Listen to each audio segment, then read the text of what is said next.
নমস্কার, আবারও আমরা চলে এসেছি নতুন একটা ভিডিও নিয়ে। আগেই তো বলেছিলাম আমাদের বন্ধুদের গ্রুপের ঘুরতে বেড়ানো বা খেতে যাওয়ার জন্য কোনো কারণই লাগে না। সবাই মিলে একসঙ্গে হলে এরকম হুটহাট প্ল্যান বানিয়ে ফেলি আমরা।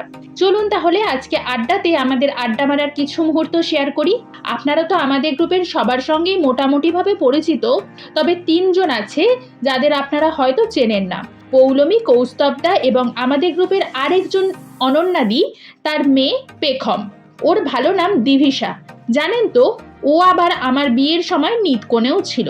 ওকে ধীরে ধীরে বড় হতে দেখে কি যে ভালো লাগছে, সঙ্গে আমিও যে বুড়ি হয়ে যাচ্ছি সেটা ভেবেও বেশ মজা লাগছে। আড্ডা রেস্টুরেন্টটি মেদিনীপুর শহরের কেরানীতলাতে রয়েছে, তা আপনারা নিশ্চয়ই জানেন। খাবারগুলি তো যথেষ্টই ভালো এবং দামও ছিল রিজনেবল।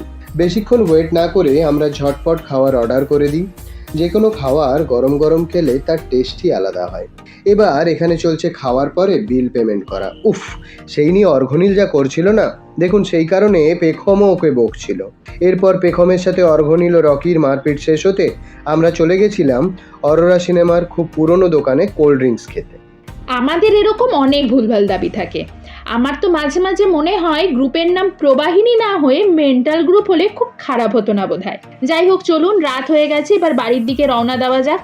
ও বাবা, এখানে তো দেখি সায়নদার বদলে পেখম গাড়ি চালাচ্ছে। এইসব ভেলকিবাজি দেখতে দেখতে আমরা বাড়ির কাছাকাছি পৌঁছে যাই। তাহলে এখানেই আজকের ছোট্ট ভিডিওটা শেষ করলাম। ভিডিওটি ভালো লাগলে কি কি করতে হবে তা আপনাদের সবারই জানা। তাহলে কয়েকটি বাটনই তো প্রেস করবেন, এত কষ্ট কেন?